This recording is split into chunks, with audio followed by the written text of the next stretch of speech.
श्रोताजन नमस्कार। आज म यहाँहरु समक्ष शोध प्रस्ताव लेखन अर्थात राइटिङ रिसर्च प्रपोजल सम्बन्धी छोटो भिडियो लिएर प्रस्तुत भएकी छु।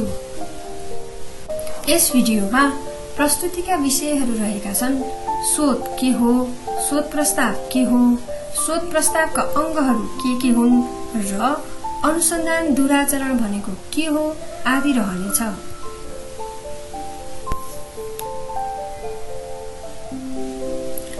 शोध के हो? शोध कार्यलाई अर्को शब्दमा अनुसन्धान, अन्वेषण, गवेषण, आविष्कार र अंग्रेजीमा रिसर्च पनि भनिन्छ। शोधको अर्थ शुद्ध गर्नु वा खाड्नु हो।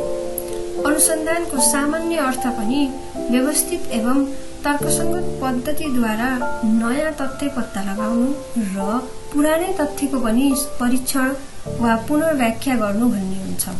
तसर्थ कुनै समस्या वा विषयका पछि लागेर कुनै नयाँ कुरा पत्ता लगाउनु वा खोजी गर्ने शोध वा अनुसन्धान हो। अनुसन्धान गर्नेलाई अनुसन्धानदाता वा शोधकर्ता भनिन्छ।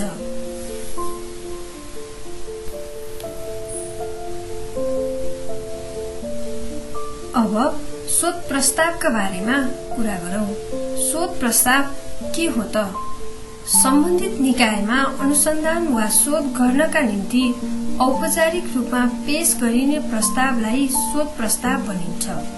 अर्को शब्दमा भन्दा शोध प्रश्नहरू वा समस्याहरू अर्थात रिसर्च क्वेशन अर प्रब्लम्सको उत्तर दिन तयार गरिएको समग्र योजना, संरचना र रणनीतिक ढाँचा नै शोध प्रस्ताव अर्थात रिसर्च प्रपोजल हो। शोध कार्यमा पहिलो काम शोध प्रस्ताव तयार पार्नु हो। यसमा शोधकर्ताले शोध प्रस्तावको ढाँचा तयार गरी सम्बन्धित निकायमा शोध गर्न पाऊँ भनी आफ्नो कार्ययोजनाको विवरण पेश गरेको हुन्छ। यही शोधको औपचारिक माग पत्रलाई नै शोध प्रस्ताव भनिन्छ। शोध प्रस्तावले शोधकर्ता आफै र शोध निर्देशकलाई के गर्दैछु, कसरी गर्दैछु र किन गर्दैछु भन्ने प्रश्नको अर्थबोध गराउनु पर्दछ। साथै शोध प्रस्तावले सिंगो अनुसन्धान कार्यविधिको पूर्ण विवरण प्रस्तुत गरेको हुन्छ। त्यसो भए शोध प्रस्तावका अंगहरू के हुन् त? शोध प्रस्तावका अंगहरूमा पहिलो अंगको रूपमा शोध परिचय रहन्छ। त्यस्तै समस्या कथन, शोधका उद्देश्यहरू, शोधको औचित्य र महत्व, प्राक कल्पना, शोधको सीमाङ्कन, पूर्व कार्यको समीक्षा, अध्ययन विधि र प्रक्रिया जस अन्तर्गत तथ्याङ्क वा सूचना संकलन उपकरण, तथ्याङ्क वा सूचना संकलन प्रक्रिया, नमुना छनौट प्रक्रिया र तथ्याङ्क विश्लेषण र व्याख्यान प्रक्रिया रहन्छन्। त्यस्तै शोधको रूपरेखा, खर्च विवरण र सन्दर्भ सामग्री पनि शोध प्रस्तावका अंगहरू हुन्। शोध प्रस्तावको अग्रभागमा शोध परिचय रहन्छ। शोध परिचयमा शोध शीर्षकको परिचय दिँदै अध्ययन गर्न लागिएको विषय क्षेत्रको विहंगम दृष्टिकोण, ऐतिहासिक पृष्ठभूमि, सैद्धान्तिक र व्यावहारिक मुद्दाहरू तथा अध्ययनका उपलब्धिको संक्षिप्त परिचय दिइन्छ। यसमा शोध गर्न लागिएको विषयको समस्याका बारेमा प्रकाश पार्दै सम्बन्धित विषय क्षेत्रको विस्तारमा पुग्ने योगदानका बारेमा प्रकाश पारिन्छ। शोध परिचय पश्चात शोध प्रस्तावमा समस्या कथन रहन्छ। समाधानका लागि पूर्व प्रस्तावित प्रश्नहरूलाई समस्या कथन भनिन्छ। यसमा आफ्नो अध्ययनमा आधारित मुद्दाको पहिचान गरी हालसम्म भएको ज्ञान वा उपलब्धिमा भएको रिक्तताको पहिचान गरी आफ्नो अध्ययनबाट ठोस उत्तर आउन सक्ने प्रश्नहरू उठाइन्छ। समस्या कथनमा दुई वा दुई भन्दा बढी चरहरू बीचको सम्बन्ध तुलना गर्न पनि सकिन्छ र समस्याको संक्षिप्त वा विस्तृत रूपमा विशिष्टीकरण गर्न पनि सकिन्छ। शोध समस्या दार्शनिक, ऐतिहासिक, सर्वेक्षणमूलक, सैद्धान्तिक वा तथ्यपरक जुनसुकै तर मौलिक प्रकृतिका हुनुपर्छ। समस्याहरू सरल, संक्षिप्त, स्पष्ट, निराकरणात्मक र र प्रश्नात्मक ढाँचामा हुनुपर्दछ। समस्या कथन पश्चात शोधका उद्देश्यहरूको निर्धारण गरिन्छ। शोध समस्याको संक्षिप्त उत्तर नै शोधको उद्देश्य हुन्छ। शोधको उद्देश्य सरल, स्पष्ट, मापनीय र विशिष्ट किसिमको हुनुपर्दछ। शोधका समस्याहरू बढीमा 5 वटासम्म पनि हुन सक्छन्, तर 3 वटासम्म व्यावहारिक हुने हुनाले सोही अनुसार शोधको उद्देश्य निर्धारण गर्नु राम्रो हुन्छ। विषयको प्रकृति हेरी सामान्य र विशिष्ट वा मुख्य र सहायक गरी 2 प्रकृतिका उद्देश्यहरू निर्धारण गरेको पनि पाइन्छ। समस्या कथन भन्दा बाहिरको उद्देश्य राख्नु पनि हुँदैन। उद्देश्यमा आउने क्रियापद मापनीय अर्थात् एक्सन ओरिएन्टेड वर्ब्स अर्थात् वस्तुपरक उत्तर आउने प्रकृतिको हुनुपर्दछ। जस्तै निर्धारण गर्नु टु डिटरमाइन, फेला पार्नु टु फाइन्ड आउट, परीक्षण गर्नु टु एसर्टेन, मापन गर्नु टु मेजर, अन्वेषण गर्नु टु एक्सप्लोर जस्ता क्रियायुक्त उद्देश्य राख्नु पर्दछ। त्यसो भए शोधका उद्देश्यको विशेषता कस्तो रहनु पर्दछ त?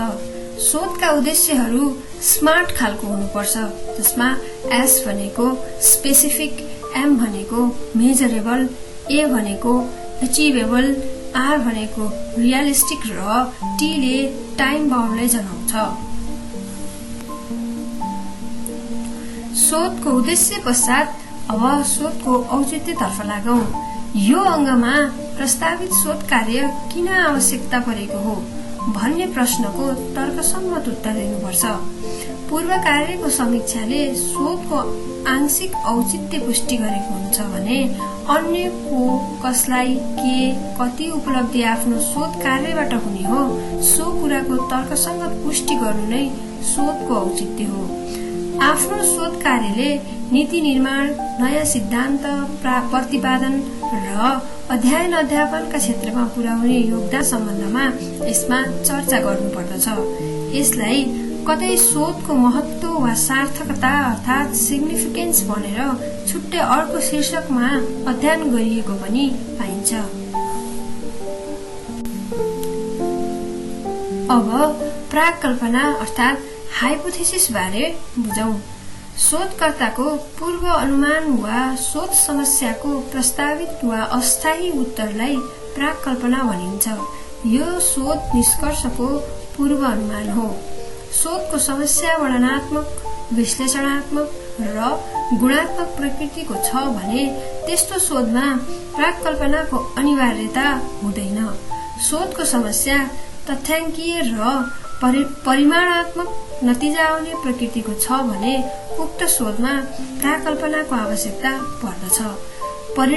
परिमाणात्मक शोध कार्यको मूल उद्देश्य नै यही प्राक्कल्पनाको प्रमाणित गर्नु हो। प्राक्कल्पना तार्किक र अनुमानित भए पनि पूर्ण काल्पनिक हुँदैन।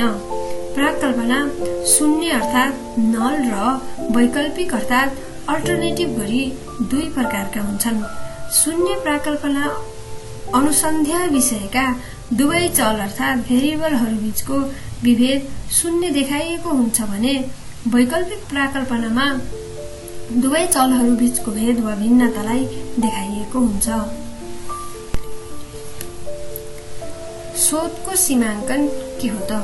कुनै विषयमा शोध गर्दा शोधार्थीले आफ्नो शोधको भौगोलिक कार्यक्षेत्र र विषयवस्तुको सीमा क्षेत्रका बारेमा स्पष्ट सीमा क्षेत्र तोक्नु पर्दछ। सीमा तोक्दा विशेष गरी शोध शीर्षक र उद्देश्यको परिधिभित्र रहेर आफूले अध्ययन गर्ने र नगर्ने क्षेत्रको किटानी सीमा तोक्नु पर्दछ। साथै शोध विधि र तथ्याङ्क संकलनका आधार तथा प्रयोगमा आउने सांख्यिकीको समेत चर्चा गर्नु राम्रो हुन्छ। यसलाई कतै सीमा लिमिटेसन र सीमा बन्धन अर्थात् डिलिमिटेसन भनेर छुट्याइएको पनि पाइन्छ। लिमिटेसन भन्दा पनि डिलिमिटेसनमा अझै सूक्ष्म सीमा बाँधिएको हुन्छ। शोधको सीमाङ्कन पश्चात पूर्व कार्यको समीक्षा गरिन्छ। शोध कार्यको थालनी गर्नु पूर्व आफूभन्दा पहिले सम्बन्धित विषयमा के कस्ता अध्ययन अनुसन्धानहरू भएका छन् भनी गरिने अध्ययनलाई पूर्व अध्ययन वा पूर्व कार्यको समीक्षा भनिन्छ। पूर्व अध्ययन कालक्रमिक रूपमा गर्नुपर्दछ। यसले नै विषयको महत्त्व, गहनता, चुनौती, अध्ययन गर्ने पद्धति, सम्बन्धित विषयका विशेषज्ञहरू, नयाँ ज्ञानको क्षेत्र आदि कुराको जानकारी गराउँछ। पूर्व कार्यको अध्ययनले सम्बन्धित विषयमा भएको सकारात्मक वा नकारात्मक र पूर्ण वा अपूर्ण दुवै उपलब्धिको खोजी गर्दछ। पूर्व कार्यप्रति आफ्नो समर्थन वा खण्डन गर्न पनि यसको आवश्यकता पर्दछ। अनुसन्धान कार्यमा लागेका व्यक्तिहरूका लागि पूर्व कार्यको अध्ययन प्रक्रिया शोध शीर्षक चयन र समस्या निर्माण गर्नु पूर्व सुरु गरी शोध पत्र वा शोध प्रबन्ध तयार नहुँदासम्म यो कार्य जारी नै रहन्छ। तसर्थ यो एउटा निरन्तर चलिरहने प्रक्रिया हो। रञ्जित कुमारका अनुसार पूर्व कार्यको समीक्षा गर्दा निम्न 4वटा चरण वा प्रक्रिया पूरा गर्नुपर्दछ, जसमा पूर्व कार्यको खोजी अर्थात् सर्च फर एक्जिस्टिङ लिटरेचर, छनौटमा परेका पूर्व कार्यको समीक्षा अर्थात् रिभ्यू द लिटरेचर सिलेक्टेड, सैद्धान्तिक अवधारणा निर्माण अर्थात् डेभलप अ थियोरिटिकल फ्रेमवर्क र धारणात्मक अवधारणा निर्माण अर्थात् डेभलप अ कन्सेप्चुअल फ्रेमवर्क रहन्छन्। अध्ययन विधि र प्रक्रिया। शोधको महत्त्वपूर्ण अंग शोध विधि हो। आफ्नो विषयको प्रकृति अनुसार यी विभिन्न विधिहरूमध्ये कुन विधि प्रयोग गर्ने हो सोको विवरण पहिले शोध प्रस्तावमा र अनुसन्धान कार्य सम्पन्न भइसकेपछि पनि आफ्नो अनुसन्धान प्रतिवेदनमा स्पष्ट रूपमा खुलाउनु पर्दछ। तथ्याङ्क वा सूचना संकलन उपकरण। शोध कार्यमा तथ्याङ्क संकलन गर्न विभिन्न प्रकारका उपकरणहरू जस्तै camera, video camera, GPS, recorder आदि मध्ये कुन कुन उपकरणको आवश्यकता पर्ने हो सो उपकरणहरू शोध प्रस्तावमा स्पष्ट उल्लेख गर्नुपर्दछ। त्यसो भए तथ्याङ्क वा सूचना संकलन कसरी गर्ने त भन्ने विषयमा तथ्याङ्क वा सूचना संकलन प्रक्रियाका बारेमा अध्ययन गरौं। अनुसन्धानको प्रकृति हेरी शोधनी, अन्तर्वार्ता, प्रश्नावली, मतावली, अवलोकन, जाँच सूची, श्रेणी मापन आदि प्रक्रियाको उपयोग गरी तथ्याङ्क वा सूचना संकलन गर्न सकिन्छ। शोध प्रस्ताव तयार गर्दा यी कुन प्रक्रियाको उपयोग गर्ने हो सो विषयमा पनि उल्लेख वा पूर्व जानकारी दिनुपर्दछ। शोधमा सामग्री स्थलगत, पुस्तकालयीय र विद्युतीय सञ्चार, अन्तर्जाल आदि मध्ये कुन स्रोत प्रयोग गर्ने हो सो पनि शोध प्रस्तावमा खुलाउनु पर्दछ। नमुना छनौट प्रक्रिया। शोधमा सबै सामग्री जुटाउन वा समग्र जनसङ्ख्याको छनौट गर्न सम्भव हुँदैन। भात पाक्यो कि पाकेन भनी एक सितो भातको परीक्षण गरे झै शोधमा पनि निश्चित संख्यामा सामग्री वा जनसङ्ख्याको नमुना छनौट गरिन्छ। नमुना छनौट गर्दा चलहरूको संख्या, प्रकार, एकाइ, आकार, विधि आदि नमुनाहरूको छनौट गरिन्छ। नमुनाको छनौट मुख्य 2 आधारमा हुन्छ, जसमा पहिलो आधार सम्भाव्य नमुना प्रोबेबिलिटी स्याम्पलिङ। सम्भाव्य नमुना छनौटमा जनसङ्ख्याको सबै एकाइबाट समान प्रतिनिधित्व हुने सम्भावना रहन्छ र दोस्रो आधार असम्भाव्य नमुना अर्थात् नन प्रोबेबिलिटी स्याम्पलिङ, जसमा नमुना छनौटमा जनसङ्ख्याको सबै एकाइको प्रतिनिधित्व हुने सम्भावना रहँदैन, बरु अनुसन्धानकर्ता आफैले सो विवेकमा त्यसको व्याख्या गर्नुपर्ने हुन्छ। आफ्नो शोध कार्यमा यो नमुना छनौट प्रक्रिया के कस्तो हो स्पष्ट उल्लेख शोध विधिमा हुनुपर्दछ। तथ्याङ्क विश्लेषण र व्याख्यान प्रक्रिया। यदि परिमाणात्मक नतिजाको अपेक्षा गरिएको शोध हो भने तथ्याङ्क विश्लेषणका आधारहरू स्पष्ट पार्नुपर्दछ। तथ्याङ्कको विश्लेषण र व्याख्या गर्दा अध्ययनको सीमाभित्र रहेर अध्ययन विधि र प्रक्रियाको समेत चर्चा गर्दै सम्भाव्य नतिजा र छलफलको चर्चा गरिन्छ। शोध गुणात्मक प्रकृतिको छ भने वर्णनात्मक र विश्लेषणात्मक तरिकाबाट तथ्याङ्कको विश्लेषण गरी निष्कर्ष निकालिन्छ। यदि शोध परिमाणात्मक प्रकृतिको छ भने आफ्नो शोधमा प्रयोग गरिने स्ट्याटिस्टिक्समा सारीकीकरण, diagram, graph, average, mode, mean, standard deviation, correlation coefficient, Z test, T test, chi square test, F test आदि मध्ये कुन कुन प्रक्रियालाई प्रयोगमा ल्याइने हो सोको पनि जानकारी दिनुपर्छ। साथै आवश्यकता अनुसार तथ्याङ्क विश्लेषण गर्न एसपीएसएस, एमएस एक्सेल, आर्कजीआईएस आदि मध्येमा कुन प्रयोग गरिने हो सोको समेत उल्लेख गर्नुपर्ने हुन्छ। शोधको खर्च विवरण।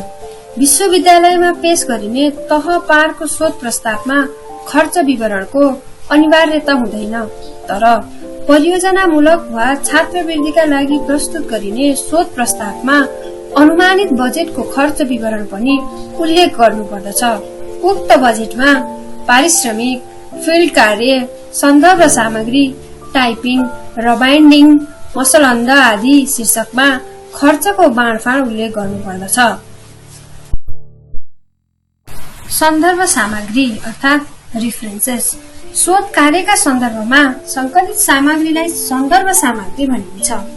शोध लेखनका क्रममा प्रयोग गरिएका मात्र कृतिहरूको सूचीलाई सन्दर्भ सामग्री अथवा सन्दर्भ सूची भनिन्छ।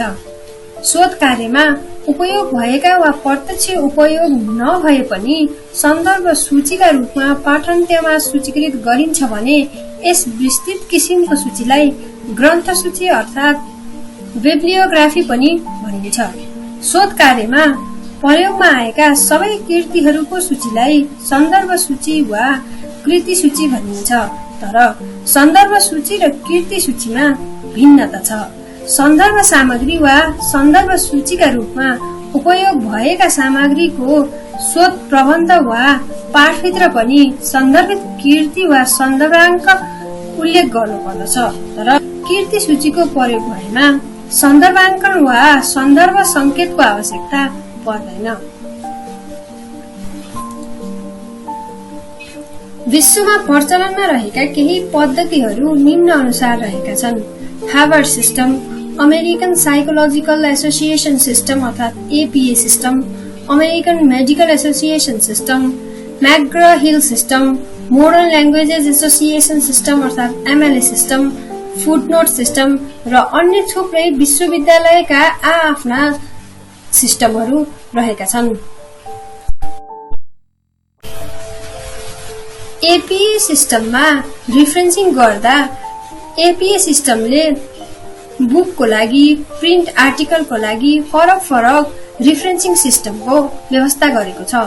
यहाँ देखाए जस्तो गरी बुक फर्मेट बुकको लागि रिफरेन्सिङ फर्मेट हेर्ने हो भने सबैभन्दा पहिले अथरको last name, first initial name, year, book title, subtitle र पब्लिसरको नाम लेख्ने गरिन्छ।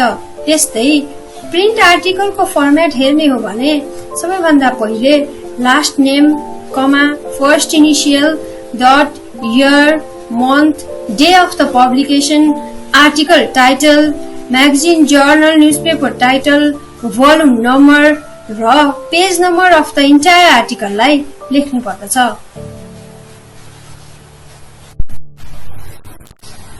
त्यस्तै एमएलए सिस्टममा रिफरेन्सिङ गर्ने हो भने यो स्लाइडमा देखाए जस्तो गरी बुक र प्रिन्ट आर्टिकलको लागि भिन्न तरिकाबाट रिफरेन्सिङ गर्नुपर्ने हुन्छ।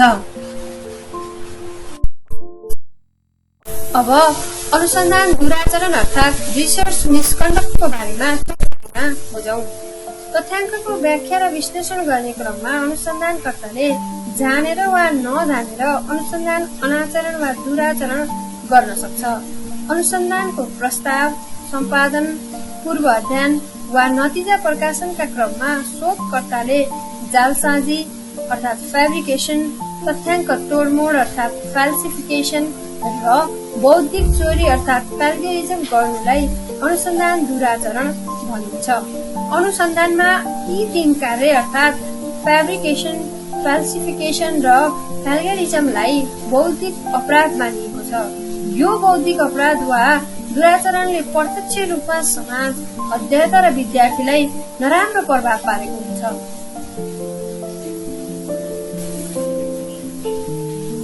यतिन्जेल धैर्यतापूर्वक हाम्रो भिडियो हेरिदिनु भएकोमा यहाँहरूलाई हार्दिक धन्यवाद। यस एजुकेशनल वे युट्युब च्यानललाई लाइक, शेयर र सब्स्क्राइब गर्न नभुल्नुहोला। धन्यवाद।